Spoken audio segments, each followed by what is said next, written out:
नमस्कार दोस्तों, एक बार फिर से स्वागत है आपका हमारे YouTube चैनल जीएस बाय आकाश में। आज के इस क्लास में हम लोग महत्वपूर्ण जीके जीएस के प्रश्नों को पढ़ने वाले हैं जो आपके सभी एग्जाम के लिए बहुत ही ज़्यादा इंपॉर्टेंट होगा।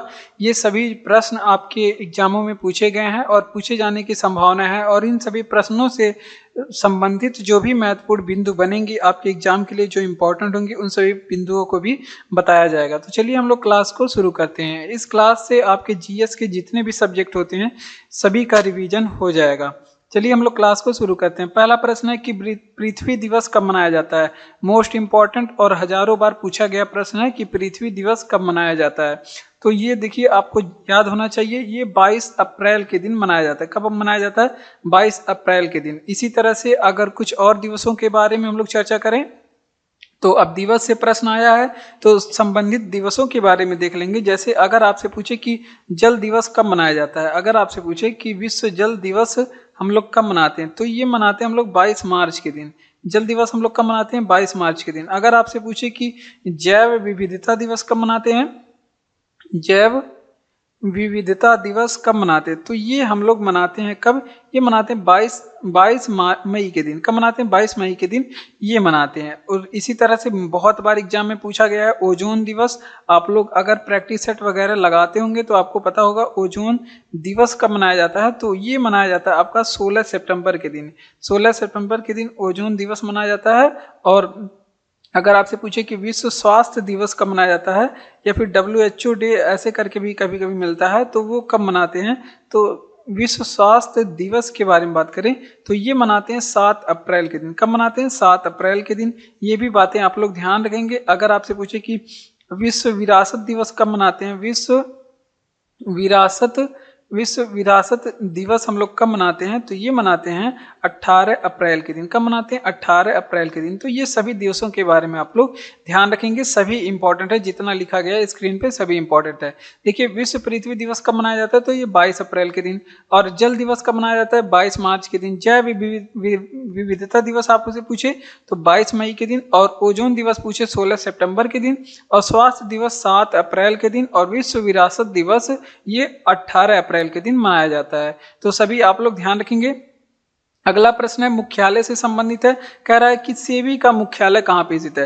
तो यहाँ पे हम लोग दो चीजों के बारे में चर्चा करने वाले हैं। एक तो ये प्रश्न बहुत ही ज्यादा इंपॉर्टेंट है, सेबी के बारे में आए दिन एग्जाम में पूछा जाता है। तो कुछ मुख्यालय के बारे में हम लोग बात करेंगे जो महत्वपूर्ण होगा और सेबी के बारे में भी हम लोग चर्चा करेंगे इस प्रश्न में। देखिए अगर पहले हम बात करें सेबी की तो सेबी की बात करें, अगर आपसे पूछे कि इसकी स्थापना कब हुई थी तो पूरा डेट आप लोग याद रखेंगे। 12 अप्रैल 1988 को इसकी स्थापना हुई थी, 12 अप्रैल। लेकिन इसमें एक लोचा है, इसका पूछता है कि सेबी का अधिनियम कब आया था। सेबी का अधिनियम भी आप लोग ध्यान रखेंगे। अगर सेबी का अधिनियम पूछे तो 1992 को आया था। अगर आपसे पूछे कि सेबी की बता दीजिए कि अध्यक्ष कौन है, सेबी की अध्यक्ष कौन है, तो सेबी की पहली महिला अध्यक्ष हैं वो कौन बनी है? माधवीपुरी बुच। कौन बनी है? माधवीपुरी बुच बनी हुई है। उसके अलावा अगर आपसे पूछे कि सेबी का कार्य क्या है, भारत में सेबी का कार्य क्या है, क्यों बनाया गया, तो ये शेयर मार्केट को, शेयर बाजार को नियंत्रित करता है। क्या करता है? शेयर बाजार को ये नियंत्रित करने का काम करता है। ठीक, तो इतनी बातें आप लोग ध्यान रखेंगे। इसके अलावा अगर आपसे पूछे और भी संस्थाएं हैं, अगर आपसे पूछे कि सिडबी का मुख्यालय बता दीजिए, small industrial development bank of India, SIDBI का मुख्यालय बता दीजिए, तो ये लखनऊ में स्थित है। कहाँ पे? लखनऊ में स्थित है। अगर आपसे पूछे कि नाबार्ड का मुख्यालय बता दीजिए, नाबार्ड का मुख्यालय बता दीजिए, ये भी बहुत महत्वपूर्ण है। तो ये है, ये भी आपके मुंबई में स्थित है। कहाँ पे? मुंबई में स्थित है। और सेबी का मुख्यालय पूछे तो ये भी आपके कहाँ पे? मुंबई में स्थित है। ठीक, मुंबई में स्थित है। तो ये सभी बातें आप लोग ध्यान रखेंगे। स्मॉल इंडस्ट्रियल, तो सेबी का फुल फॉर्म क्या होता है? Security and exchange board of India. तो ये पूरी बातें आप लोग ध्यान रखेंगे। मुख्यालय इसका मुंबई में स्थित है। चलिए इसका रिवीजन करते हैं। देखिए कह रहा है कि सेबी का मुख्यालय तो मुंबई में है भैया। कहाँ पे है? मुंबई में है, आप लोग याद रखेंगे। उसके अलावा सिडबी का मुख्यालय पूछ ले तो लखनऊ में।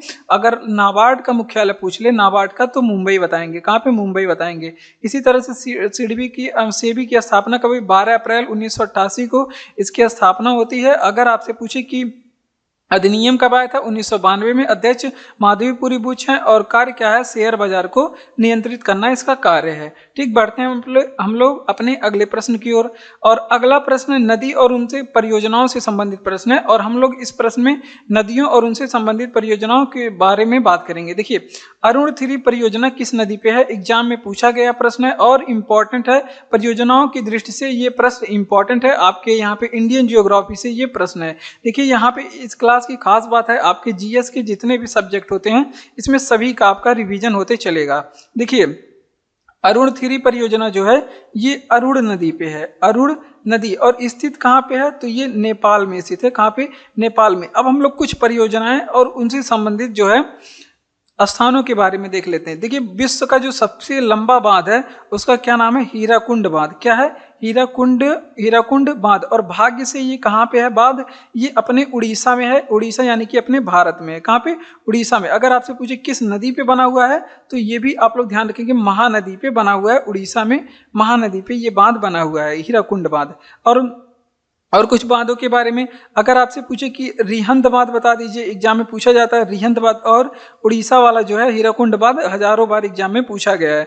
रिहंद बांध अगर आपसे पूछे कि कहाँ पे बना हुआ है तो ये है आपके रिहंद नदी पे। किस नदी पे?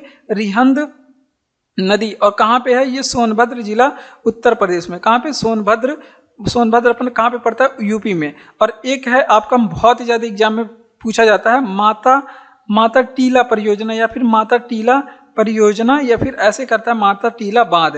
तो ये बेतवा नदी पे स्थित है। कहाँ पे? बेतवा नदी पे। और ये कहाँ पे स्थित है? तो ये आपके ललितपुर में स्थित है, उत्तर प्रदेश में।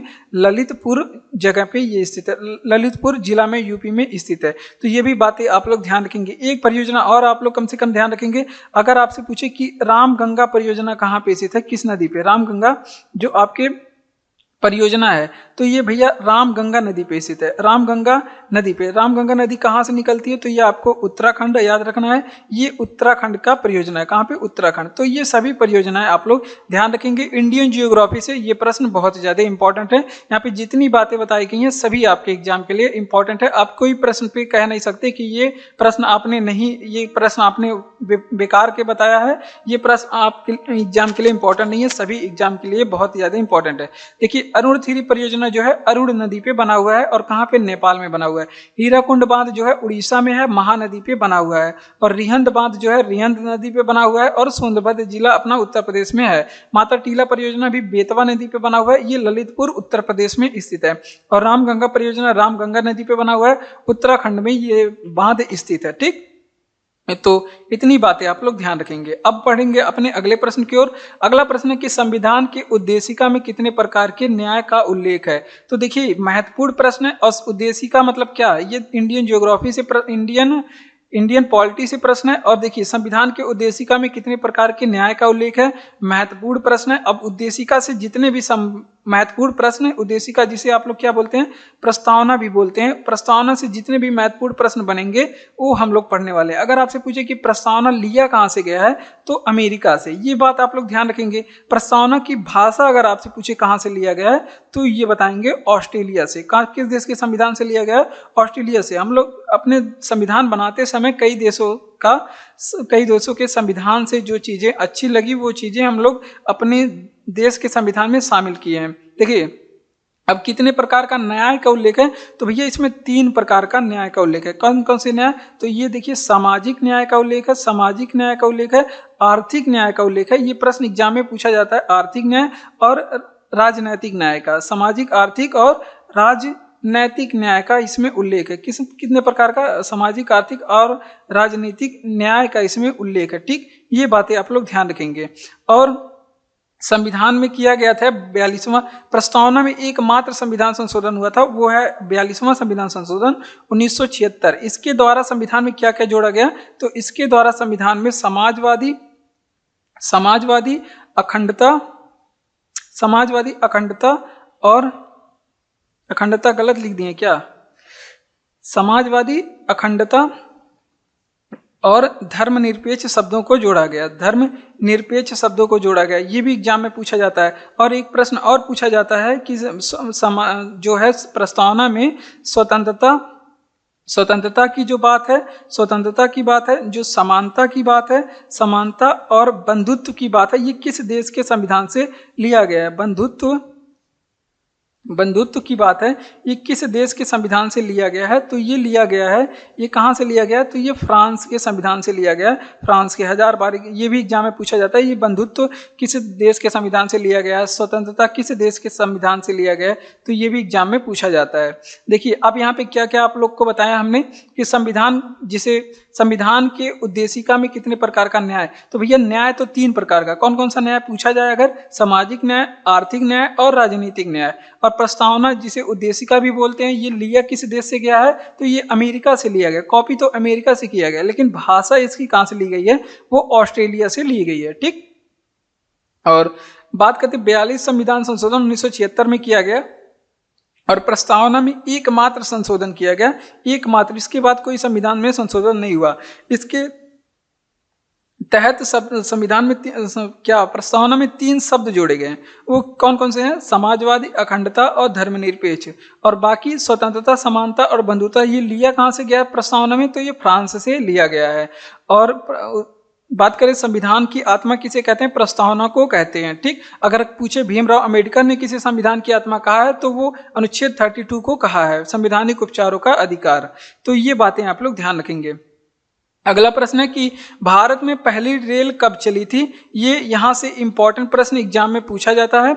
तो डेट था 16 अप्रैल के दिन, 16 अप्रैल 1853 का दिन था, 1853। और शासन किसका था? डलहौजी का शासन, डलहौजिया चलवाया था। तो इसे भारत में रेल का जनक भी बोला जाता है। और कहाँ से कहाँ तक चला था? तो ये भी आप लोग ध्यान रखेंगे, मुंबई से ठाणे के बीच में। मुंबई से ठाणे के बीच में कितनी दूरी है? तो ये भी पूछा जाता है। 34 किलोमीटर की दूरी पे चलाया गया था। और इसका नाम क्या है? तो नाम इस ट्रेन का क्या नाम था? ब्लैक ब्यूटी नाम था। क्या नाम था? ब्लैक ब्यूटी नाम था। तो ये पूरी बातें आप लोग ध्यान रखेंगे। भारत में पहली ट्रेन कब चली, कहाँ चली, कैसे चली, सब चीजें आप लोग को बता दिया गया है। कौन थी पहली ट्रेन? तो ब्लैक ब्यूटी महारानी थी। ये भारत की पहली ट्रेन, मतलब चलने वाली पहली ट्रेन थी। अब अगर आपसे पूछ ले कुछ ट्रेनों के बारे में, अगर आपसे पूछे कि थार एक्सप्रेस किसके बीच में चलता है और थार एंड समझौता एक्सप्रेस ये किन 2 देशों के बीच में चलता है, तो थार एवं समझौता नामक जो एक्सप्रेस है ये किन देशों के बीच में चलता है? तो ये भारत एंड पाकिस्तान के बीच में चलता है। किसके बीच में? भारत और पाकिस्तान के बीच में चलता है। उसके अलावा अगर आपसे पूछे कि बंधन ट्रेन किसके बीच में चलता है? मैत्री नामक ट्रेन किसके बीच में चलता है? और मिताली एक्सप्रेस, ये तीनों किसके बीच में चलता है? तो ये तीनों एक्सप्रेस जो है ये भारत और बांग्लादेश के बीच में चलता है। तो यहाँ पे ये भी नोट करेंगे, भारत एंड किसके बीच में? बांग्लादेश के बीच में। तो ये सारी बातें आप लोग यहाँ पे ध्यान रखेंगे, सभी आपके एग्जाम के लिए इंपॉर्टेंट है। आप किसी भी प्रश्न पर टिप्पणी नहीं कर सकते कि नहीं ये इंपॉर्टेंट नहीं है। सारी बातें जो बताया गया सभी इंपॉर्टेंट है। देखिए भारत में पहली ट्रेन कब चली? तो 16 अप्रैल 1853 में भारत में पहली ट्रेन चली। डलहौजी के शासनकाल में मुंबई से ठाणे के बीच में 34 किलोमीटर की दूरी थी। ब्लैक ब्यूटी ट्रेन का नाम था। थार एक्सप्रेस और समझौता एक्सप्रेस ये भारत और पाकिस्तान के बीच में चलता है। बंधन और मैत्री मिताली ये सभी भारत और बांग्लादेश के बीच में चलने वाली ट्रेनें हैं। तो ये बातें आप लोग ध्यान रखेंगे। अगला प्रश्न है कि हिप्पोकैम्पस ये किस ग्रह का उपग्रह है? तो देखिए अब इस प्रश्न में हम लोग ग्रहों के बारे में, अंतरिक्ष सौरमंडल के बारे में कुछ बातें चर्चा करने वाले हैं। देखिए ग्रहों के बारे में भी एग्जाम में पूछा जाता है, ग्रहों और चंद्रमाओं वगैरह के बारे में भी एग्जाम में पूछा जाता है। सौरमंडल से प्रश्न है और ये वर्ल्ड जियोग्राफी से प्रश्न है। ठीक। अब यहाँ पे हिप्पोकैम्पस किस ग्रह का उपग्रह क्या है? चंद्रमा है, ये आपको से पूछा है। तो ये वरुण ग्रह का चंद्रमा है, जिसे नेपच्यून भी कहा जाता है। नेपच्यून भी इस ग्रह को कहा जाता है। क्या कहा जाता है? नेपच्यून भी इस ग्रह को कहा जाता है। ये बातें भी आप लोग ध्यान रखेंगे। अब ग्रहों के बारे में देख लेते हैं। अब अगर आपसे पूछे कि हरा ग्रह किसे कहा जाता है, अगर हरा ग्रह पूछे तो ये अरुण और वरुण दोनों को कहा जाता है। अरुण और वरुण ऑप्शन में जो मिले आप उसको लगाएंगे, क्योंकि यहाँ पे मेथेन की उपलब्धता होती है। किसकी? मेथेन पाया जाता है और इसका फार्मूला CH4 होता है। इसके कारण इसे क्या बोला जाता है? अरुण और वरुण को हरा ग्रह कहा जाता है। अगर आपसे पूछे कि चमकीला ग्रह कौन सा, सौरमंडल का सबसे चमकीला ग्रह पूछ ले या सौरमंडल का सबसे गर्म ग्रह पूछ ले, सबसे गर्म ग्रह कौन सा होता है? तो वो होता है आपका शुक्र। कौन सा ग्रह होता है? शुक्र। शुक्र को सांझ का तारा, भोर का तारा, पृथ्वी की बहन भी कहा जाता है। लेकिन अगर सर्वाधिक गर्म ग्रह पूछे शुक्र, लेकिन अगर आपसे पूछे कि सर्वाधिक तापांतर कौन सा ग्रह होता है, सर्वाधिक तापांतर किस ग्रह का होता है, तो आप लोग बताएंगे कि बुध ग्रह का सर्वाधिक तापांतर होता है। बुध ग्रह का सर्वाधिक तापांतर होता है। ये बातें आप लोग ध्यान रखेंगे। ठीक, तो यहाँ पे अगर लिखने में कुछ गलती हो जाती है तो आप लोग उसको समझ जाइएगा, उसको मैनेज कर लीजिएगा। हम यहाँ पे हिंदी आप लोग को नहीं पढ़ा रहे हैं, यहाँ पे लिखने में गलती हो सकती है क्योंकि लिखते और बोलते दोनों काम एक साथ करते समय गलती हो जाती है। देखिए, हिप्पोकैम्प्स किस ग्रह का चंद्रमा है? ये वरुण ग्रह का चंद्रमा है, जिसे नेपच्यून भी कहा जाता है। और हरा ग्रह किसे कहते हैं? देखिए, अरुण और वरुण दोनों ग्रहों को क्या कहते हैं? हरा ग्रह, क्योंकि यहाँ पे मीथेन की उपलब्धता पाई जाती है। मीथेन एक गैस है, उसकी उपलब्धता के कारण इसे हरा ग्रह कहा जाता है। चमकीला ग्रह, सबसे गर्म ग्रह, ये किसको कहा जाता है? शुक्र ग्रह को कहा जाता है। और सर्वाधिक तापांतर वाला ग्रह, यानी कि दिन के समय में बहुत ज्यादा गर्म और रात के समय में बहुत ज्यादा ठंडा होने वाला ग्रह कौन सा है? वो है आपका शुक्र ग्रह। ठीक, सॉरी, बुध ग्रह है। आई एम सॉरी, बुध ग्रह है। चलिए बढ़ते हैं अपने अगले प्रश्न की ओर।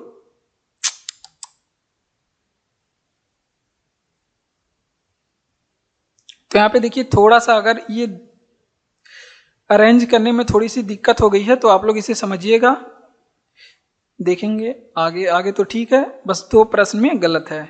तो देखिए, किस अनुच्छेद में उपराष्ट्रपति राष्ट्रपति के कृत्यों का निर्वहन करता है? देखिए, अगर उपराष्ट्रपति मतलब राष्ट्रपति कहीं चले जाते हैं, कहीं बाहर चले जाते हैं, या फिर अस्वस्थ हैं, या फिर किसी कारणवश वो अपने कार्य नहीं कर पा रहे हैं, तो उनके कार्यों का जो निर्वहन है वो कार्यवाहक के रूप में कौन करेगा? कार्यवाहक के रूप में करता है कौन? उपराष्ट्रपति। और कार्यवाहक के रूप में ये अधिकतम जो है, ये भी आप लोग ध्यान रखेंगे, ये अधिकतम 6 माह तक ही कार्य कर सकते हैं। कितना? 6 माह तक ही कार्य कर सकते हैं। उसके बाद राष्ट्रपति को हर हाल में लाना होगा। तो उपराष्ट्रपति जो है कार्यों के कृत्यों का निर्वहन ये किस अनुच्छेद के द्वारा करता है, ये पूछा गया है। तो ये अनुच्छेद 65 के द्वारा करता है। कब? अनुच्छेद 65 के द्वारा करता है। ठीक, तो अनुच्छेद 65 के द्वारा जो है कार्यवाहक के रूप में उपराष्ट्रपति कार्य करता है। बस इतनी बातें आप लोग ध्यान रखेंगे। अब उपराष्ट्रपति आ गए हैं तो उपराष्ट्रपति के बारे में 2-4 अनुच्छेद देख ही लेते हैं। उप राष्ट्रपति, क्योंकि ये भाई इंपॉर्टेंट है। अगर आपसे पूछे कि उपराष्ट्रपति का पद हम लोग के अनुच्छेद में किस आर्टिकल में है, तो ये एग्जाम में भी पूछा गया है, अनुच्छेद नंबर 63 में है। अगर आपसे पूछे कि उपराष्ट्रपति का पद अनुच्छेद 63 में है। अगर आपसे पूछे कि ये उपराष्ट्रपति भाई साहब जो होते हैं, ये राज्यसभा के सभापति होते हैं। क्या होता है? राज्यसभा के सभापति होते हैं। ये बात किस अनुच्छेद में कहा गया है? ये बात अनुच्छेद 64 में कहा गया है कि जो भारत के उपराष्ट्रपति होंगे वो राज्यसभा के सभापति भी होंगे। अगर आपसे पूछे कि यहाँ पे उपराष्ट्रपति अपना त्यागपत्र किसे सौंपता है? उपराष्ट्रपति जो होते हैं वो अपना त्यागपत्र किसे देते हैं? तो ये अपना जो त्यागपत्र है वो राष्ट्रपति जी को सौंपते हैं। किसे सौंपते हैं? राष्ट्रपति को देते हैं। ठीक, ये पूरी बातें आप लोग यहाँ पे ध्यान रखेंगे, सभी एग्जाम के लिए इंपॉर्टेंट है। देखिए, किस अनुच्छेद से उपराष्ट्रपति राष्ट्रपति के कृत्यों का निर्वहन कर सकता है? तो ये अनुच्छेद 65 के द्वारा 65 में कहा गया है। अनुच्छेद 63 में कहा गया है कि भारत में एक उपराष्ट्रपति होगा। और अनुच्छेद 64 में कहा गया है जो राष्ट्रपति होगा वो राज्यसभा का सभापति भी होगा। और अनुच्छेद जो है उसके बाद आप लोग ध्यान रखेंगे, ये कार्यवाहक के रूप में अधिकतम 6 माह तक ही काम कर सकते हैं। उसके बाद हर हाल में राष्ट्रपति को देश में ले आना होगा। उसके बाद उपराष्ट्रपति अपना त्यागपत्र किसे देता है? ये राष्ट्रपति को त्यागपत्र देता है। ठीक, सारी बातें आप लोग ध्यान रखेंगे। अगला प्रश्न है, ये प्रश्न था आपका पॉलिटी से। तो आपके जीएस के जितने भी सब्जेक्ट होते हैं सभी का रिवीजन हो रहा है। तो देखिए, संघ सूची में कौन कौन से विषय हैं, ये भी बात आपके पॉलिटी से है। देखिए, सूचियों के बारे में 7वीं अनुसूची में बताया गया है। आइए चलिए सभी के बारे में चर्चा करते हैं। देखिए, संघ सूची में कौन कौन से विषय पूछा गया? तो संघ सूची में टोटल 100 विषय हैं। इसमें कुछ है जैसे रक्षा हो गया, आपका डाक व्यवस्था, ये संघ सूची का विषय है। तार हो गया, डाक व तार, ये जो है यहाँ पे लिख लीजिए, वो संघ सूची का विषय है। उसके बाद जनगणना कराना, ये भी संघ सूची का विषय है। सीमा शुल्क हो गया आपका, सीमा शुल्क, ये भी संघ सूची का विषय है। उसके बाद आपके अंतर्राष्ट्रीय जो संधि है, अंतर्राष्ट्रीय संधि वगैरह, ये भी आपके संघ सूची का विषय है। आइए सूचियों के बारे में देखिए 7वीं अनुसूची पहले आप लोग को बताते हैं। अनुसूची देखिए 7वीं अनुसूची में 3 प्रकार की सूचियों की व्यवस्था की गई है। एक है आपका संघ सूची जिसमें टोटल 100 विषय पे कार्य करना होता है।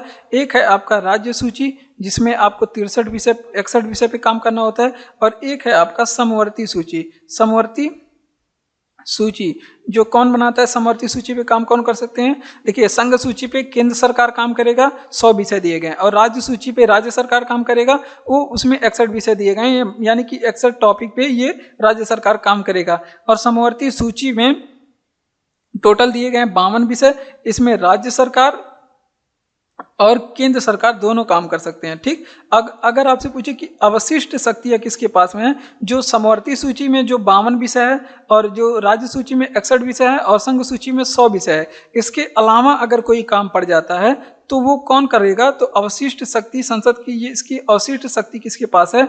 तो वो संसद के पास है। किसके पास है? संसद के पास है। जो कि कोई अवशिष्ट जो सूची होगा, मतलब अवशिष्ट विषय कोई होगा, उस पर कानून कौन बनाएगा? तो वो संसद बनाएगा। तो ये बातें आप लोग ध्यान रखेंगे। तो इसका रिवीजन किया जाए तो देखिए संघ सूची में कौन कौन से विषय हैं, तो इसमें टोटल 100 विषय हैं। रक्षा हो गया, डाक हो गया, तार हो गया, जनगणना हो गया, सीमा शुल्क हो गया, अंतर्राष्ट्रीय संधि वगैरह, सब ये किस सूची में आते हैं? ये संघ सूची में। यानी कि इन सभी कार्यों को कौन करेगा? इन सभी कार्यों को आपके केंद्र सरकार करेगा। इसी तरह से हमने बताया कि 7वीं अनुसूची में 3 प्रकार की सूची हैं। कौन कौन सी सूची हैं? तो वो है आपके संघ सूची, राज्य सूची और समवर्ती सूची।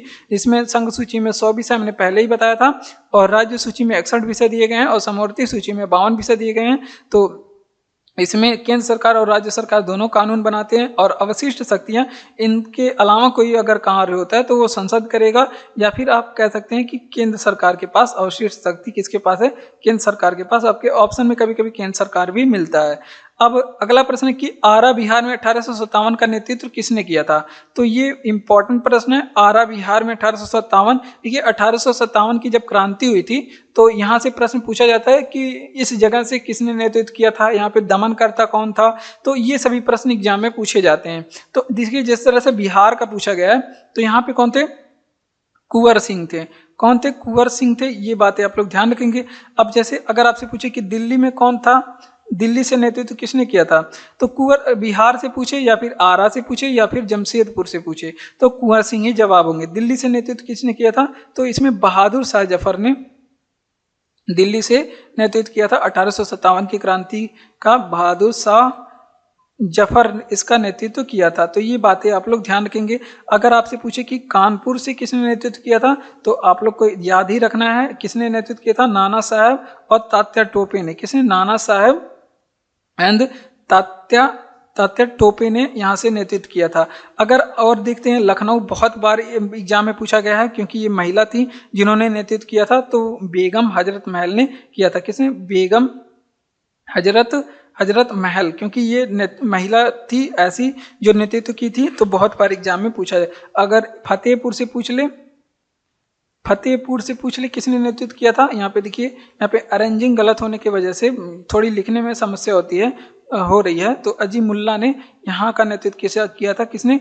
फतेहपुर से अजीमुल्ला ने। इस समय गवर्नर जनरल कैनिंग था। ठीक, तो ये पूरी बातें आप लोग ध्यान रखेंगे। देखिए बिहार में 1857 की क्रांति का नेतृत्व किसने किया था? कुंवर सिंह ने यहाँ का नेतृत्व किया था। बिहार पूछ ले, आरा पूछ ले या फिर जमशेदपुर पूछ ले, तो कुंवर सिंह ने यहाँ का नेतृत्व किया था। दिल्ली का नेतृत्व किसने किया था? तो बहादुर शाह जफर ने किया था। कानपुर का नेतृत्व किसने किया था? तो नाना साहब और तात्या टोपे दोनों ने मिलकर किया था। लखनऊ से बेगम हजरत महल मोस्ट इंपॉर्टेंट है, ये आप लोग याद जरूर रखेंगे। और फतेहपुर से अजीमुल्ला ने नेतृत्व किया था। ठीक, कैनिंग का समय था यहाँ पे।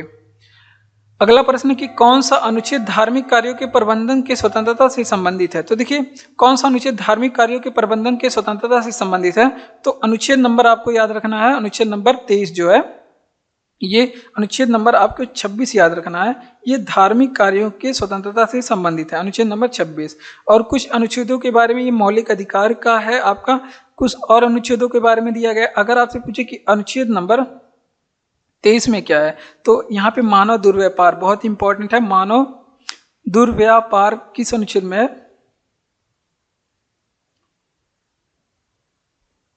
मानव दुर्व्यापार किस अनुच्छेद में है?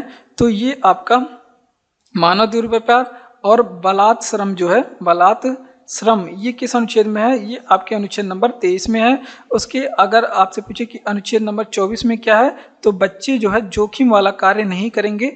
बच्चे जोखिम वाला जो कार्य है वो ना करें। ये किस अनुच्छेद में है? वो अनुच्छेद नंबर आपके 24 में है। अनुच्छेद नंबर 25 में क्या है? अंतःकरण की स्वतंत्रता। आप किसी भी धर्म में आस्था रख सकते हैं, अंतःकरण की स्वतंत्रता है, ये भी बातें आप लोग ध्यान रखेंगे। और अनुच्छेद नंबर अगर आपसे पूछे कि 29 कौन सा है, बहुत ज़्यादा इंपॉर्टेंट है। अनुच्छेद 29 एग्जाम में पूछा भी जाता है। ये अल्पसंख्यकों के हितों के लिए है। इसमें अल्पसंख्यक के हितों का संरक्षण है, ये भी बातें आप लोग ध्यान रखेंगे। अल्पसंख्यक के हितों का संरक्षण इस अनुच्छेद में है, तो ये सारी बातें आप लोग ध्यान रखेंगे। आइए रिवीजन करते हैं कि कौन सा अनुच्छेद धार्मिक कार्यों के प्रबंधन की स्वतंत्रता से संबंधित है। तो अनुच्छेद नंबर 26 धार्मिक कार्यों के प्रबंधन के स्वतंत्रता से संबंधित है। अनुच्छेद 23 में कहा गया कि मानव दुर्व्यापार और बलात् श्रम पे निषेध है। उसके बाद 24 में जोखिम कार्य बच्चे ना करें, इसका निषेध है। और अंतःकरण की स्वतंत्रता, आप किसी भी धर्म में आस्था रख सकते हैं, ये बात कही गई अनुच्छेद नंबर 25 में। अल्पसंख्यकों के हितों का संरक्षण, जो माइनॉरिटी में उनके हितों का जो है संरक्षण किया जाएगा, ये अनुच्छेद नंबर 29 में है। ठीक, अगर इसमें से आपका कोई भी अनुच्छेद जो है लागू नहीं हो पा रहा है, आप लोग इसके तहत सुरक्षित नहीं है, तो आप लोग सीधे सुप्रीम कोर्ट या फिर हाई कोर्ट में जा सकते हैं। अनुच्छेद 32 का प्रयोग करके सुप्रीम कोर्ट जाएंगे। ठीक, अगला प्रश्न है कि हॉर्नबिल फेस्टिवल का आयोजन कहाँ होता है। तो देखिए, कुछ महोत्सव, कुछ त्योहार मनाए जाते हैं हमारे देश में, और अलग अलग जगहों पे, अलग अलग राज्यों में मनाए जाते हैं। और इसके बारे में पूछा जाता है कि किस राज्य में कौन सा फेस्टिवल मनाया जाता है। ये भी पूछा जाता है कि कौन से जनजाति द्वारा मनाया जाता है, कौन से माह में मनाया जाता है। इस तरह का त्यौहार, इस तरह की बातें पूछी जाती है, कितने दिन तक चलता है, इस तरह की बातें एग्जाम में पूछी जाती हैं। देखिए, हॉर्नबिल फेस्टिवल जो है, इसका जो आयोजन है ये नागालैंड में किया जाता है। कहाँ पे? नागालैंड में किया जाता है। ठीक, ये बातें आप लोग ध्यान रखेंगे। पूर्वोत्तर का राज्य है आपका। और इसका जो हॉर्नबिल जो है, नाम किस पक्षी के नाम पे रखा गया, ये भी एग्जाम में पूछा गया है। तो यहाँ पे हॉर्नबिल पक्षी के नाम पे इसका नाम रखा गया। हॉर्नबिल पक्षी के नाम पे इस त्योहार का नाम रखा गया। अगर आपसे पूछे कि ये त्योहार किस माह में मनाया जाता है, तो ये दिसंबर माह में मनाया जाता है। किस माह में? दिसंबर माह में ये मनाया जाता है। इसी तरह से कुछ और फेस्टिवल हैं, जैसे अगर आपसे पूछे कि खारची पूजा फेस्टिवल कहाँ पे मनाया जाता है। खारची पूजा फेस्टिवल ये त्रिपुरा में मनाया जाता है। फेमस फेस्टिवल है, एग्जाम में ये भी पूछा गया है। और इसके अलावा अगर आपसे पूछे कि चापचारकूट फेस्टिवल कहाँ पे मनाया जाता है, चापचारकूट फेस्टिवल ये मिजोरम में मनाया जाता है। कहाँ पे? मिजोरम में, आप लोग ध्यान रखेंगे, मनाया जाता है। इसके अलावा अगर आपसे पूछे कि अम्बुबाची का मेला जो है कहाँ पे मनाया जाता है, अम्बुबाची का जो मेला है ये कहाँ पे मनाया जाता है, तो असम में कामाख्या माता मंदिर पे मनाया जाता है, असम में मनाया जाता है। तो ये भी बातें आप लोग ध्यान रखेंगे। लोसांग पूछ ले, लोसांग अगर पूछे तो ये कहाँ मनाया जाता है, सिक्किम में। तो ये बातें आप लोग ध्यान रखेंगे। लेकिन अगर आपसे पूछे कि लोसर कहाँ मनाया जाता है, तो ये मनाया जाता है लद्दाख में। कहाँ पे? लद्दाख में। तो ये सभी बातें आप लोग ध्यान रखेंगे। आइए चलिए रिवीजन करते हैं कि हॉर्नबिल फेस्टिवल का आयोजन कहाँ होता है। तो नागालैंड में होता है। हॉर्नबिल फेस्टिवल का आयोजन दिसंबर माह के दिन होता है और हॉर्नबिल पक्षी के नाम पर इसका नाम रखा गया है।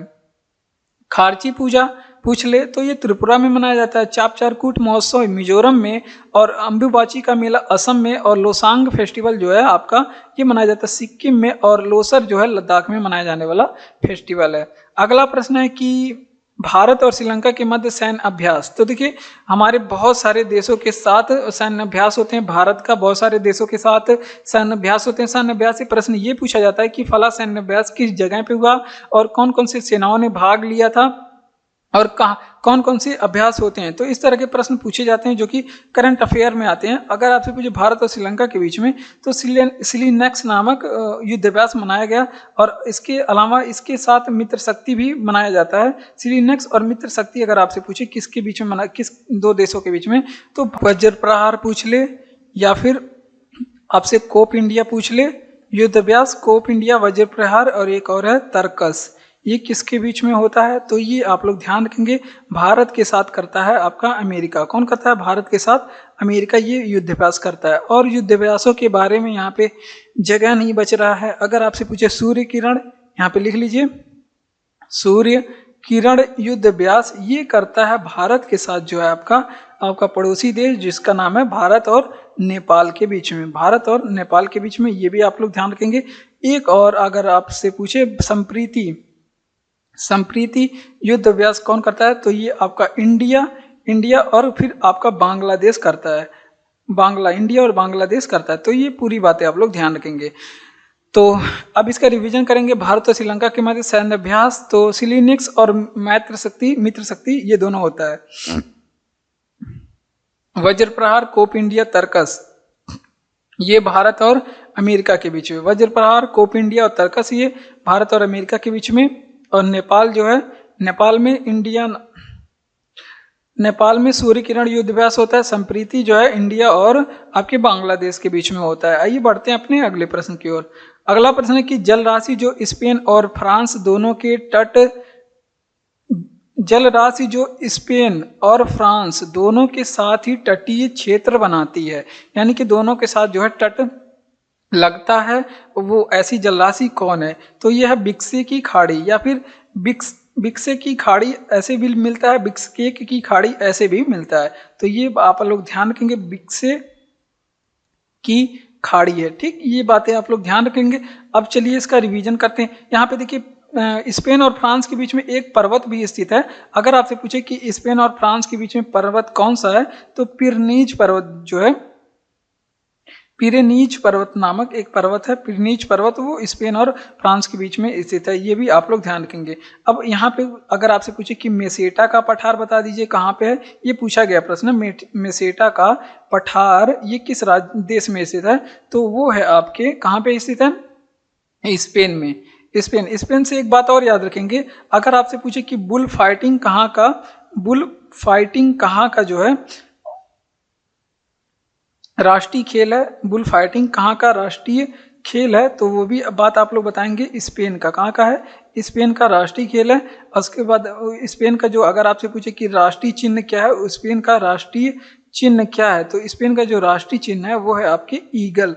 क्या है, ईगल। तो ये पूरी बातें आप लोग ध्यान रखेंगे। आइए चलिए रिवीजन करते हैं। देखिए अगर आपसे पूछे कि जलराशि जो स्पेन और फ्रांस दोनों के साथ ही तटीय क्षेत्र बनाती है, वो है आपके बिस्के की खाड़ी, ऐसे लिखिए, बिस्के की खाड़ी है। और एक पर्वत भी है स्पेन और फ्रांस के बीच में जिसका नाम है पिरनीज पर्वत। और मेसेटा का पठार और कहाँ पे है, स्पेन में है। अगर आपसे पूछे मेसेटा का पठार स्पेन में, बुल फाइटिंग जो राष्ट्रीय खेल है वो स्पेन का है, राष्ट्रीय चिन्ह यहाँ की क्या है, ईगल। क्या है, ईगल यहाँ का राष्ट्रीय चिन्ह है। अगला प्रश्न है कि राइजोपस में जनन होता है, तो देखिए राइजोपस में जो जनन होता है इसमें दो जनन होता है, इसमें लैंगिक जनन भी होता है, और अलैंगिक जनन भी होता है। लैंगिक जनन और अलैंगिक जनन दोनों होते हैं। और आइए चलिए देखते हैं लैंगिक जनन और अलैंगिक जनन क्या होता है, क्या अंतर होता है। तो देखिए जो लैंगिक जनन होता है, पहले अलैंगिक जनन देखते हैं। तो अलैंगिक जनन में केवल एक जनक भाग लेता है, एक जनक जो है, एक जनक की आवश्यकता होती है। इसमें दो मेल फीमेल नहीं, केवल एक जनक इसमें भाग लेगा। और जो नए जीव होंगे, नए जीव या फिर नया प्रोडक्ट जो बनेगा, आप लोग समझ सकते हैं, वो जनक के समान होता है, जनक के एकदम जैसे रूपरेखा में जनक के समान होता है। तो ये बातें आप लोग ध्यान रखेंगे। और लैंगिक जनन किसे कहते हैं, इसमें इसमें दो जनक भाग लेते हैं। जैसे मनुष्य का जो है लैंगिक जनन होता है, दो जनक भाग लेते हैं, इसमें मेल फीमेल दोनों होते हैं। और जो नए जीव का निर्माण होता है, नए जीव जो बनते हैं वो जनक से भिन्न होते हैं, वो जनक से भिन्न होते हैं, बनेंगे मानव ही, लेकिन उसका रूपरेखा जो है थोड़ी सी अलग होता है। और मनुष्यों में जो है वो समसूत्री और अर्धसमसूत्री दोनों विभाजन होता है। ये भी बातें आप लोग ध्यान रखेंगे। चलिए इसका रिवीजन करते हैं कि राइजोपस में जनन कैसा होता है। तो इसमें लैंगिक और अलैंगिक दोनों जनन इसमें होते हैं। जैसे अलैंगिक जनन किसे कहते हैं, जैसे जनक जो है इसमें एक जनक भाग लेते हैं और नया जीव जो बनता है वो जनक की बिल्कुल समान बनता है। और लैंगिक जनन में इसमें दो जनक भाग लेते हैं और इसमें नया जीव जो नया जीव बनता है वो जनक से भिन्न होता है। अगला प्रश्न, मलेशिया की राजधानी और मुद्रा क्या है? तो देखिए कुछ देश और उनकी राजधानी और मुद्रा के बारे में पूछा जाता है, देशों के बारे में भी कभी कभी पूछा जाता है। तो मलेशिया की राजधानी जो है ये है आपका कुआलालंपुर। क्या है? कुआलालंपुर, ये इसकी राजधानी है। अगर मुद्रा के बारे में पूछे मलेशिया की मुद्रा क्या है, तो ये है रिंगिट यहाँ की मुद्रा। क्या है? रिंगिट यहाँ की मुद्रा है। तो ये दोनों बातें आप लोग ध्यान रखेंगे। आगे मलेशिया के बारे में थोड़ी सी और चर्चा करेंगे। अगर आपसे पूछे कि संसद, मलेशिया की संसद का क्या नाम है, तो इसका नाम है दीवान निगारा। क्या है? दीवान निगारा है मलेशिया के संसद का नाम है। अगर आपसे पूछे कि यहाँ की समाचार एजेंसी क्या है, मलेशिया की समाचार एजेंसी का नाम क्या है, तो इसका नाम है, समाचार एजेंसी का नाम बरनामा। क्या है? इसके समाचार एजेंसी का नाम है बरनामा। और अगर आपसे पूछे कि मलेशिया का प्राचीन नाम बता दीजिए क्या है, मलेशिया का प्राचीन नाम अगर आपसे पूछ ले, कई देश और उसके प्राचीन नामों को भी पूछा जाता है, तो मलाया इसका प्राचीन नाम है। क्या है? मलाया। अगर आपसे पूछे कि मलेशिया की सिलिकॉन घाटी क्या है, अगर आपसे पूछे कि मलेशिया की सिलिकॉन घाटी किसे कहते हैं, जैसे सिलिकॉन घाटी, भारत का सिलिकॉन घाटी किसे बोलते हैं, तो वो बेंगलुरु को बोलते हैं। उसी तरह से मलेशिया की सिलिकॉन घाटी पेनांग को कहते हैं। यहाँ पे आईसी चिप वगैरह बनाए जाते हैं सिलिकॉन घाटी में। ठीक, सिलिकॉन वैली कैलिफोर्निया में है। तो देखिए अमेरिका की राजधानी और मुद्रा, तो कुआलालंपुर यहाँ की राजधानी है, मुद्रा रिंगिट है। ये दोनों बातें आप लोग ध्यान रखेंगे। संसद का नाम है यहाँ पे दीवान निगारा और समाचार एजेंसी है बरनामा, यहाँ की समाचार एजेंसी है। तो ये पूरी बातें आप लोग ध्यान रखेंगे। प्राचीन नाम मलाया है और सिलिकॉन घाटी इसका नाम है पेनांग। ठीक, इसका सिलिकॉन घाटी है। ठीक, बढ़ते हैं अपने अगले प्रश्न की ओर। और अगर आपको क्लास अच्छा लग रहा हो तो चैनल को सब्सक्राइब करिए, वीडियो को लाइक, अपने दोस्तों तक शेयर, और पीडीएफ आपको टेलीग्राम चैनल का लिंक डिस्क्रिप्शन में दिया गया है, आपको वहां पे मिलेगा। अगला प्रश्न कि 18वें लोकसभा चुनाव कितने चरण में संपन्न हुए? तो ये चुनाव 7 चरण में संपन्न हुआ था। 18 नंबर का जो आपके 2024 में हुआ है, 2024 में 7 चरण में संपन्न हुआ था। लोकसभा के बारे में अगर आपसे पूछे कि लोकसभा किस अनुच्छेद में है, तो अनुच्छेद नंबर 81 में। अगर आपसे पूछे कि लोकसभा में कुल सीट कितनी है, पूरी सीटें की बात पूछे तो 545 सीटें हैं। कितने? 545। लेकिन अगर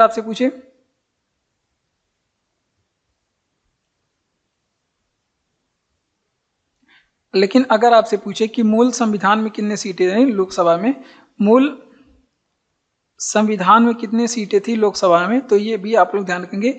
इसमें 550 सीटें थी। और कार्यकाल कितने वर्ष का होता है? लोकसभा का जो कार्यकाल होता है वो 5 वर्ष का होता है। इससे पहले भी राष्ट्रपति अनुच्छेद 85 का प्रयोग करके भंग भी कर सकता है। इसे निम्न सदन, इसके प्रथम सदन, निम्न सदन भी इसको बोलते हैं।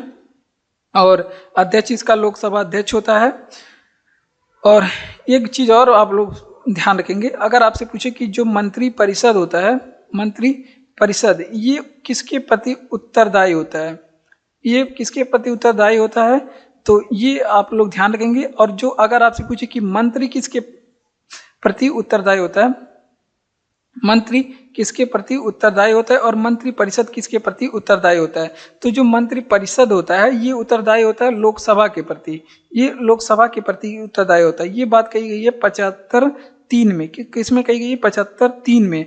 और जो मंत्री होता है वो आपके राष्ट्रपति के प्रति उत्तरदायी होता है। किसके प्रति? राष्ट्रपति के प्रति उत्तरदायी होता है। और ये बात कही गई है 75(2) में। किसमें कही गई है? अनुच्छेद 75(2) में कही गई है। तो ये सारी बातें आप लोग यहाँ पे ध्यान रखेंगे। तो देखिए ये आपका पॉलिटी से प्रश्न था। और क्या कह रहा था?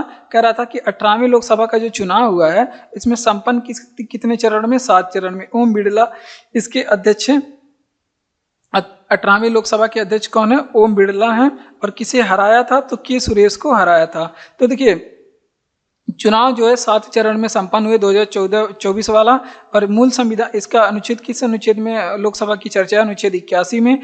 और कुल सीट इसमें 545 हैं। और मूल संविधान में कितनी थी? 550 थी। कार्यकाल इसका 5 वर्ष होता है। इसके पहले भी भंग किया जा सकता है। और मंत्रिपरिषद जो है उत्तरदायी लोकसभा के प्रति होता है, वो अनुच्छेद नंबर 75(3) में है। और मंत्री जो उत्तरदायी होता है वो किसके प्रति होता है? ये राष्ट्रपति के प्रति होता है। ये बात कही गई 75(2) में। ठीक, अनुच्छेद 75(2) में।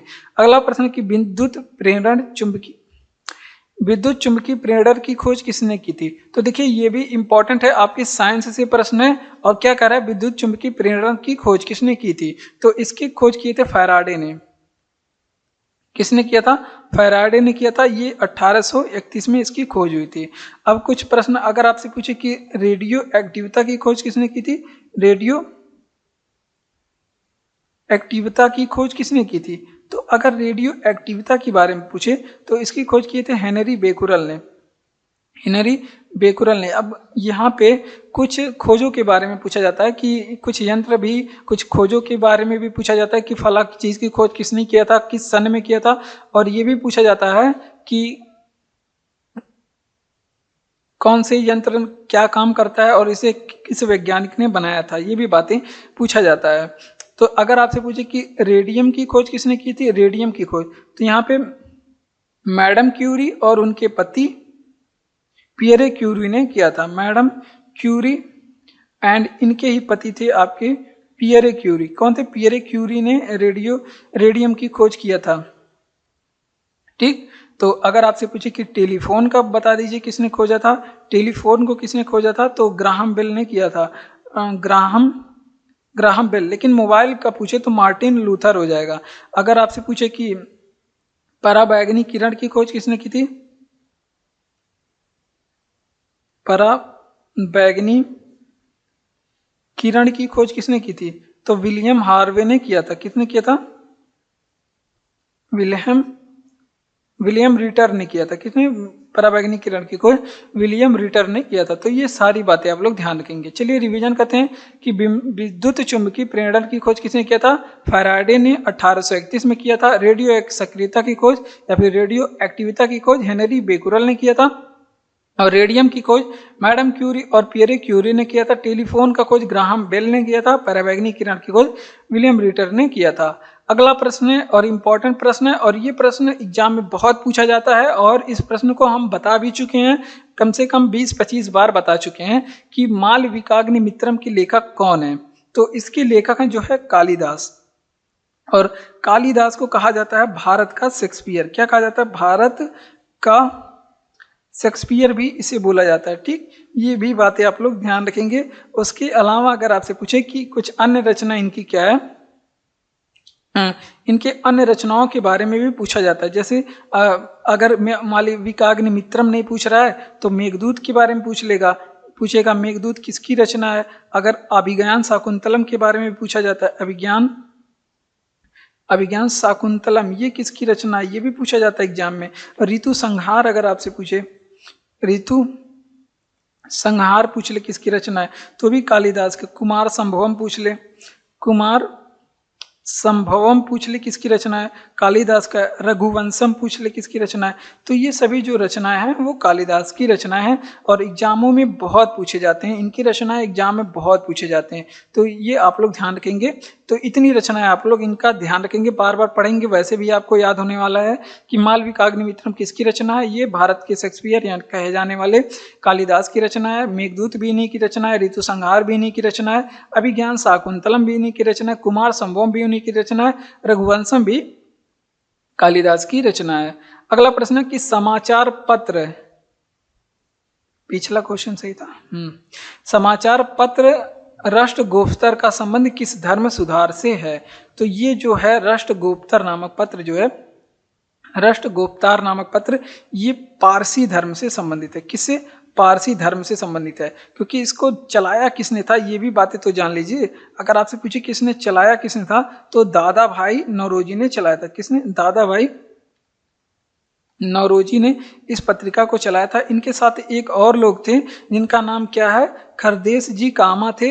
इन दोनों लोगों ने चलाया था। अगर आपसे पूछे कि दादा भाई नौरोजी के बारे में महत्वपूर्ण प्रश्न क्या क्या पूछी जाती है, तो इन्होंने धन निकासी का सिद्धांत दिया था। ये पूछा जाता है कि धन निकासी का सिद्धांत किसने दिया था, तो ये दादा भाई नौरोजी ने। कांग्रेस के पहले पारसी अध्यक्ष थे दादा भाई नौरोजी। अगर आपसे पूछे कि grand old man of India किसे कहा जाता है, grand old man of India किसे कहा जाता है, तो दादा भाई नौरोजी ने। दादा भाई नौरोजी ने प्रति व्यक्ति सर्वप्रथम प्रति व्यक्ति आय भी निकाला था, सर्वप्रथम प्रति व्यक्ति आय का भी आकलन किया था। और दादा भाई नौरोजी ने सबसे पहले राष्ट्रीय आय का भी आकलन किया था, सबसे पहले राष्ट्रीय आय भी निकाला था देश का।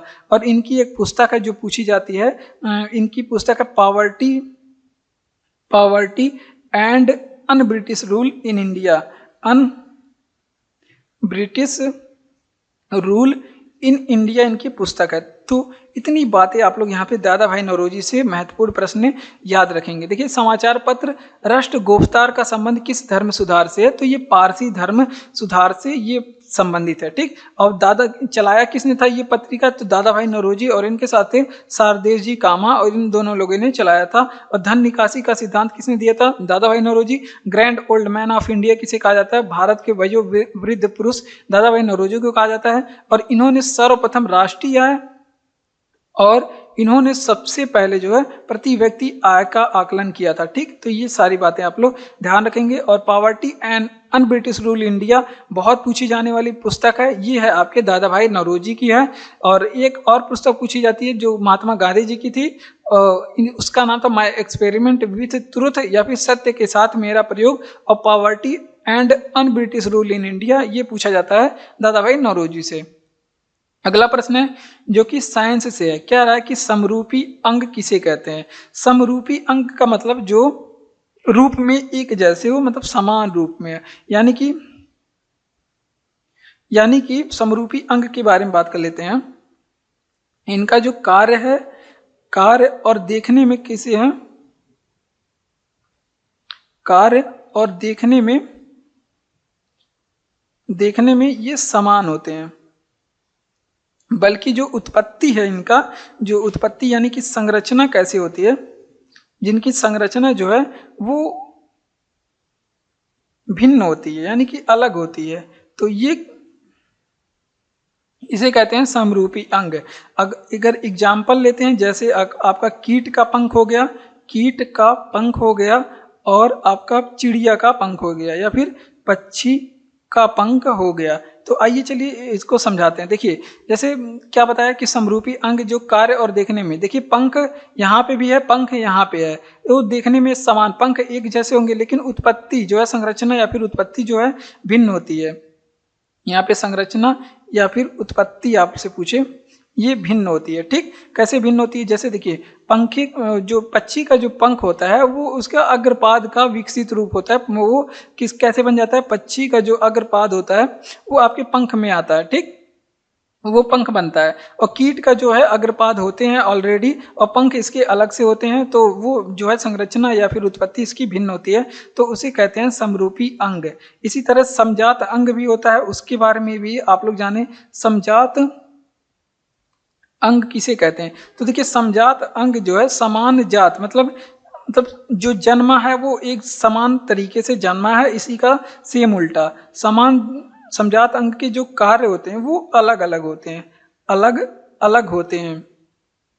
और जो है, अगर आपसे पूछे कि संरचना इसकी कैसी होती है या फिर उत्पत्ति जो होती है, संरचना ये समान होती है। जैसे अभी गाय का पैर हो गया और मनुष्य का हाथ हो गया, तो ये इनकी संरचना जो है समान है, लेकिन कार्य कैसा है? अलग अलग है। तो ये चीजें आप लोग ध्यान रखेंगे। आइए चलिए आगे के प्रश्नों में बढ़ते हैं कि संविधान सभा का गठन कब हुआ था? तो भैया इसके लिए आया था कैबिनेट मिशन। कैबिनेट मिशन कब आया था? कैबिनेट मिशन, तो ये कैबिनेट मिशन 1946 में आया था। कब? कैबिनेट मिशन 1946 में आया था। और कैबिनेट मिशन जब भारत में भेजा गया तो ये भी पूछा जाता है एग्जाम में, तो इस समय ब्रिटेन के प्रधानमंत्री कौन थे? इस समय ब्रिटेन में प्रधानमंत्री कौन थे? तो क्लीमेंट एटली थे। कौन? सर क्लीमेंट एटली थे। ये भी एग्जाम में पूछा जाता है, एग्जाम में प्रश्न ये भी पूछा जाता है कि जो कैबिनेट मिशन 1946 में आया था, तो उस समय ब्रिटेन के पीएम कौन थे? तो क्लीमेंट एटली थे।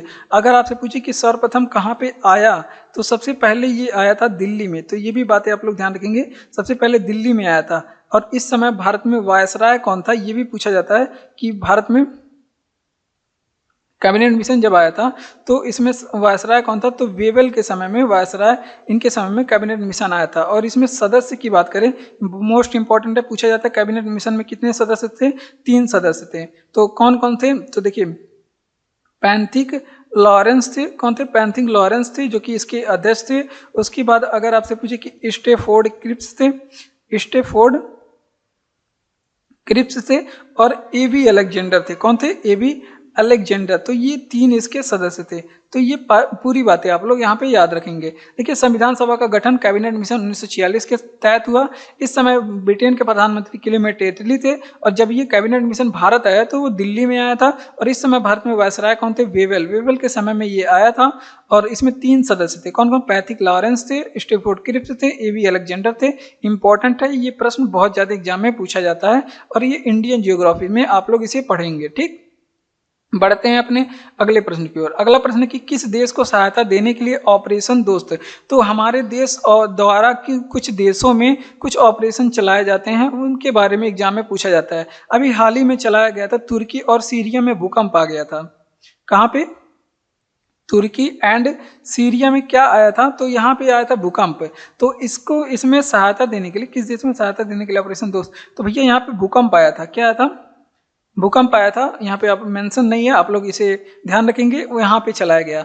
और कुछ ऑपरेशनों के बारे में देख लेते हैं जो एग्जाम में आज तक पूछा गया है और पूछे जाने की संभावना है। अगर आपसे पूछे कि ऑपरेशन गंगा कहाँ पे चलाया गया भैया, तो ये यूक्रेन में फंसे भारतीयों को लाने के लिए ऑपरेशन गंगा चलाया गया था। ऑपरेशन अगर आपसे पूछे कि कावेरी कब चलाया गया था, तो अभी सूडान में ऑपरेशन कावेरी चलाया गया था। कहाँ पे? सूडान में ऑपरेशन कावेरी। अगर आपसे पूछे कि ऑपरेशन सर्द हवा किसके द्वारा चलाई जाती है? ऑपरेशन सर्द हवा जो भारत की जो आर्मी है, भारत की आर्मी के द्वारा चलाया जाता है। तो ये है ऑपरेशन सर्द हवा। ये बीएसएफ के द्वारा बॉर्डर पे पहरा देने के लिए ये चलाया जाता है। अगर आपसे पूछे कि ऑपरेशन ऑल आउट कब चलाया गया था? ऑपरेशन ऑल आउट ये कब चलाया गया था? तो ये मच्छर को भगाने के लिए जम्मू कश्मीर में चलाया गया था। कहाँ पे? जम्मू कश्मीर में दुश्मनों से मोर्चा लेने के लिए चलाया गया था। ये भी बातें आप लोग ध्यान रखेंगे। अगर आपसे पूछे कि ऑपरेशन पोलो कब चलाया गया था? ऑपरेशन पोलो तो ये हैदराबाद में चलाया गया था, हैदराबाद के विलय के लिए चलाया गया था। तो ये बातें आप लोग ध्यान रखेंगे। चलिए इसका रिवीजन करते हैं। देखिए, किस देश को सहायता देने के लिए ऑपरेशन दोस्त चलाया गया था? तो तुर्की और सीरिया को सहायता देने के लिए ऑपरेशन दोस्त चलाया गया था। ऑपरेशन गंगा यूक्रेन से भारतीयों को लाने के लिए, ऑपरेशन कावेरी जो है सूडान में चलाया गया था। ऑपरेशन सर्द हवा ये बीएसएफ के द्वारा चलाया गया था। ऑपरेशन ऑल आउट ये जम्मू कश्मीर में चलाया गया था और ऑपरेशन पोलो जो है हैदराबाद में चलाया गया था। तो ये सभी बातें आप लोग यहाँ पे ध्यान रखेंगे। अगला प्रश्न आ गया फिर साइंस से, कह रहा है कि उष्मा की इकाई क्या है? तो देखिए, उष्मा की इकाई कैलोरी में भी इस उष्मा को मापते हैं। आपको ऑप्शन में जो लगे वो आप लोग, ऑप्शन में आपको जो मिले उसे आप लोग लगाएंगे। और बीटीयू भी उष्मा का इकाई है, जिसे क्या बोलते हैं? ब्रिटिश थर्मल यूनिट बोलते हैं। तो अगला प्रश्न है, कैलोरी में किस किस चीज़ों को मापते हैं? तो कैलोरी में ऊर्जा को भी मापते हैं। ऊर्जा, कितनी कैलोरी ऊर्जा लगती है शरीर में, ये भी ऐसे आप लोग सुने होंगे। और उष्मा को भी मापते हैं। किसमें? उष्मा को भी मापते हैं। यहाँ पे ऊपर देख रहे हैं कि उष्मा की इकाई क्या है, कैलोरी में भी मापते हैं। अगर आपसे पूछे कि जूल किस में मापते हैं? जूल, तो देखिए जूल जो है कार्य का भी मापन करता है और जूल जो है कार्य का भी मापन करता है और उष्मा का भी मापन करता है। यहाँ पे आप लोग देख रहे हैं कि जूल उष्मा का भी मापन कर रहा है। अब कुछ और भी जो एग्जाम में बहुत ही ज्यादा पूछी जाती हैं। डेसिबल किसकी इकाई है? बहुत बार एग्जाम में पूछा गया है, ये ध्वनि की इकाई है। ध्वनि की इकाई है डेसिबल। और अगर आपसे पूछे कि ऑक्टेन नंबर, ये भी एग्जाम में पूछा जाता है। ऑक्टेन नंबर में किसको मापते हैं? तो ये पेट्रोल को मापते हैं। किसमें? पेट्रोल को मापते हैं। अगर आपसे पूछे कि यहाँ पे डॉप्सन में किसको मापते हैं?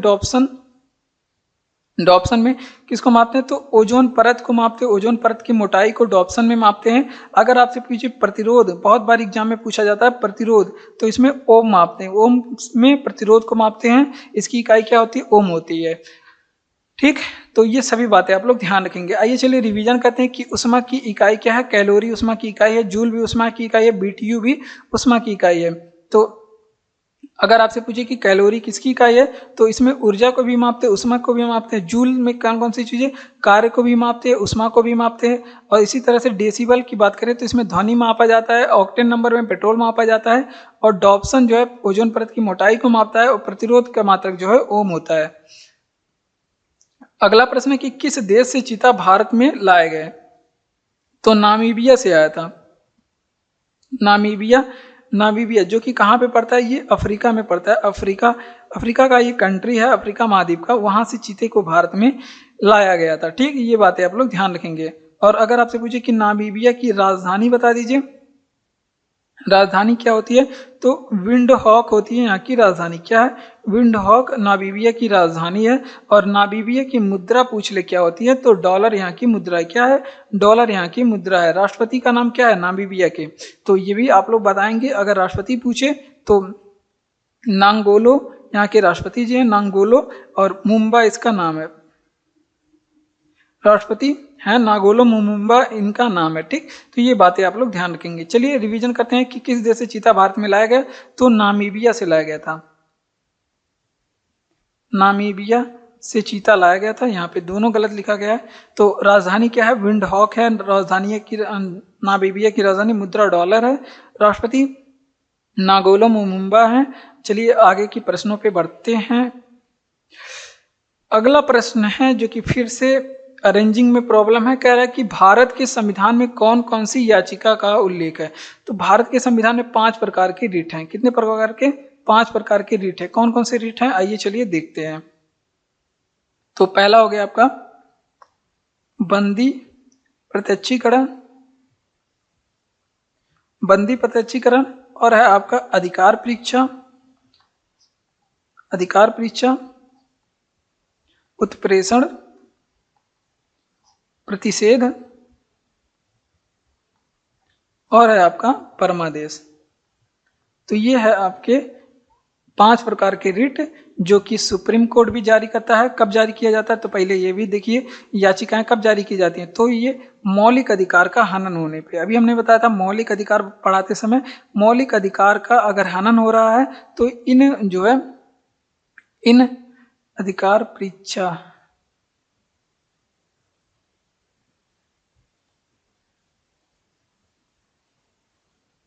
अधिकार परीक्षा, यहाँ पे परीक्षा लिखेंगे, अधिकार परीक्षा, मौलिक अधिकार के हनन होने पे सुप्रीम कोर्ट भी जारी करता है। सुप्रीम कोर्ट किस अनुच्छेद के द्वारा जारी करता है इसको, अनुच्छेद 32 के द्वारा। और हाई कोर्ट किस अनुच्छेद के द्वारा करता है, तो अनुच्छेद 226 के द्वारा। आप लोग हाई कोर्ट जा सकते हैं, सुप्रीम कोर्ट भी जा सकते हैं। ठीक, तो ये पूरी बातें आप लोग ध्यान रखेंगे। देखिए भारत के संविधान में कौन कौन सी याचिकाओं का उल्लेख है, तो इसमें 5 प्रकार के रिट का उल्लेख है। कौन सा है, आपका बंदी प्रत्यक्षीकरण, अधिकार परीक्षा, उत्प्रेषण, प्रतिषेध और परमादेश। इस तरह से 5 प्रकार के रिट जारी किए जाते हैं। सुप्रीम कोर्ट अनुच्छेद 32 का प्रयोग करके जारी करता है, हाई कोर्ट अनुच्छेद 226 का प्रयोग करके जारी करता है मौलिक अधिकार के हनन होने पर। ठीक, अगला प्रश्न है कि लोथल किस नदी के किनारे स्थित है, तो लोथल जो है ये भोगवा नदी के किनारे स्थित है। और अगर आपसे पूछे कि लोथल खोज किसने किया था, तो इसकी खोज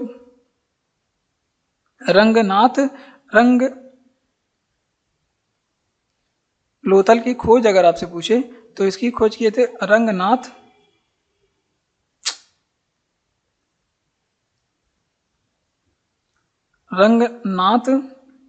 राव ने इसका खोज किया था।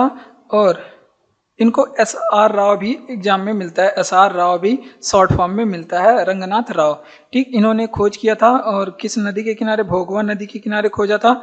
और ये जो है लोथल अगर आपसे पूछ ले यहाँ पे स्थित कहाँ पे लोथल, तो ये भारत के गुजरात राज्य में स्थित है। ये क्यों प्रसिद्ध है, सिंधु घाटी सभ्यता में ये क्यों प्रसिद्ध था, ये पूछ ले तो ये आप लोग ध्यान रखेंगे। यहाँ पे सिंधु घाटी सभ्यता का प्रसिद्ध बंदरगाह था। क्या था, प्रसिद्ध बंदरगाह था। इस वजह से प्रसिद्ध बंदरगाह या फिर पत्तन भी मिलता है या फिर गोदीबाड़ा भी बंदरगाह को ही कहा जाता है। और लोथल से कौन कौन सी चीजों का साक्ष्य मिला था, ये भी बातें आप लोग ध्यान रखेंगे। लोथल से चावल का सबसे प्राचीनतम साक्ष्य मिला था, चावल का सबसे प्राचीनतम साक्ष्य मिला था। युगल समाधान का साक्ष्य मिला था, यानी कि जोड़े में शव को दफनाया गया था, उसे कहते हैं युगल समाधान। ये भी बातें आप लोग ध्यान रखेंगे। और लोथल से ही अग्निकुंड का साक्ष्य भी मिला था, अग्निकुंड का साक्ष्य भी मिला था। और जो लोथल में जो सभी शहर थे आपके सिंधु घाटी सभ्यता के, उसके दरवाजे जो हैं गलियों में खुलते थे, जबकि लोथल एक ऐसा शहर था जिसके दरवाजे कहाँ पे खुलते थे, दरवाजे मुख्य शहर पे, मुख्य शहर की ओर खुलते थे।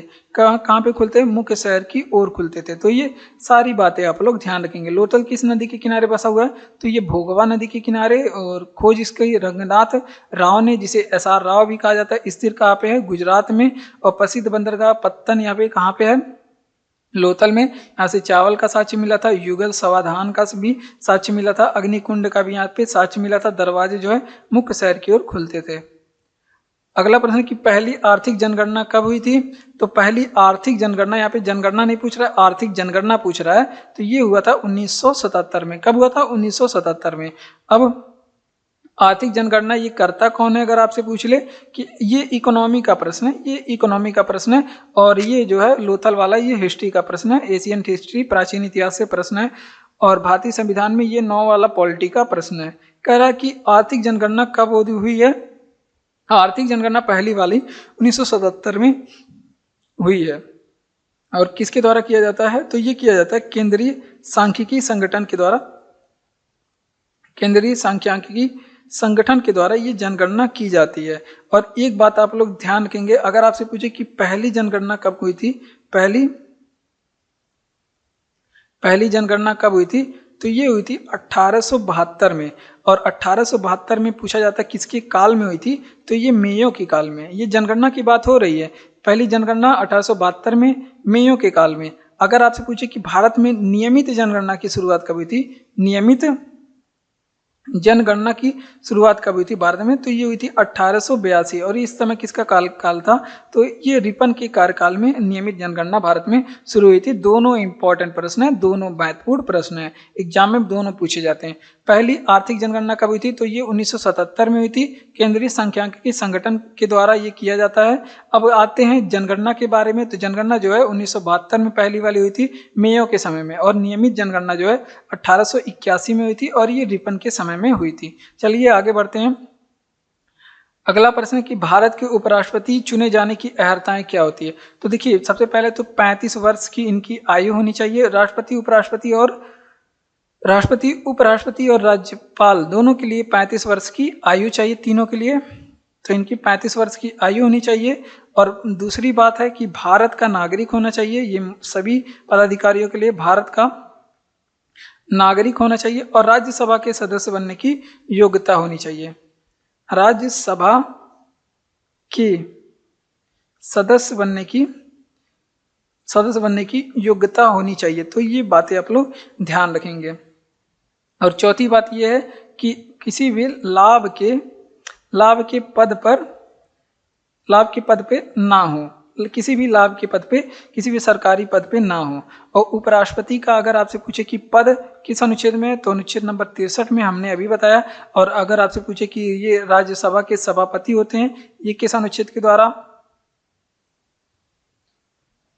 राज्यसभा के सभापति भी ये होते हैं बाय डिफॉल्ट, तो ये होते हैं अनुच्छेद नंबर 64 के द्वारा। ठीक, ये बातें आप लोग ध्यान रखेंगे। चलिए रिवीजन करते हैं कि राज्यसभा भारत के उपराष्ट्रपति चुने जाने की अहर्ताएं। अनुच्छेद तो ये है 35 वर्ष की आयु होनी चाहिए, भारत का नागरिक होना चाहिए, राज्यसभा के सदस्य बनने की योग्यता होनी चाहिए, लाभ के पद पे ना होना ये भी हो।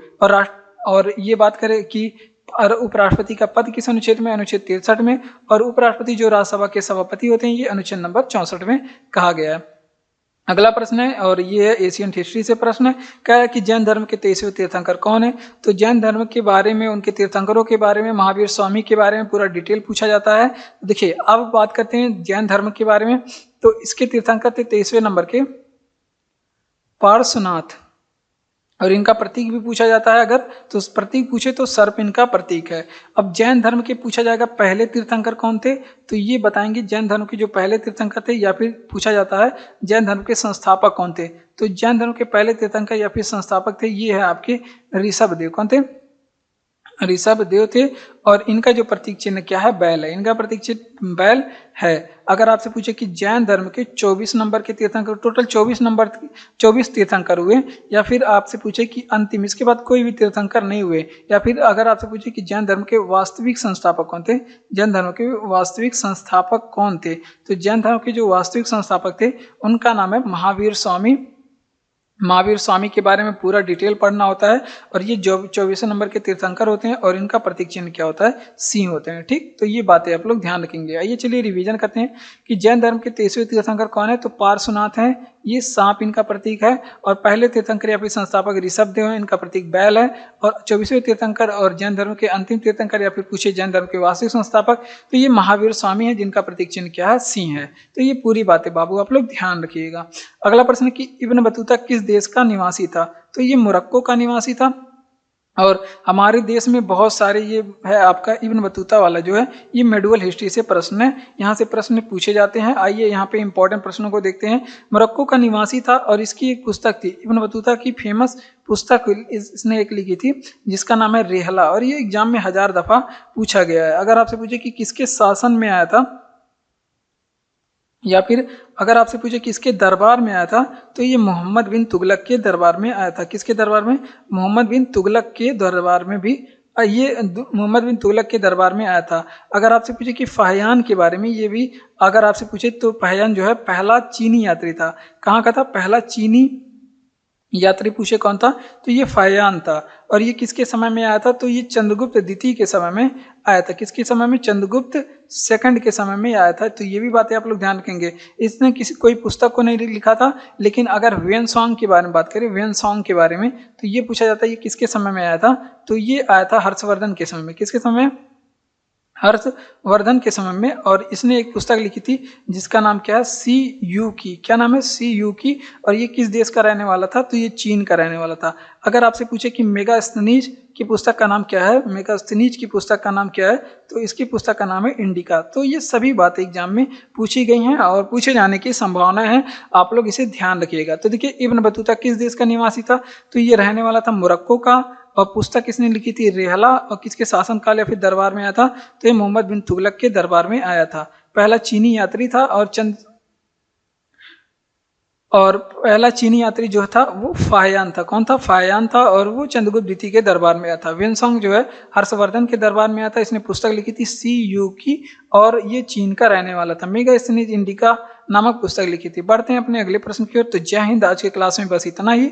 अगर आपको क्लास अच्छा लगा हो तो आप प्लीज़ चैनल को आप लोग सब्सक्राइब करिए, वीडियो को लाइक करिए, अपने दोस्तों तक शेयर भी करिए। इसी तरह के रोज भी क्लास पाने के लिए हमारे साथ जुड़िए। धन्यवाद।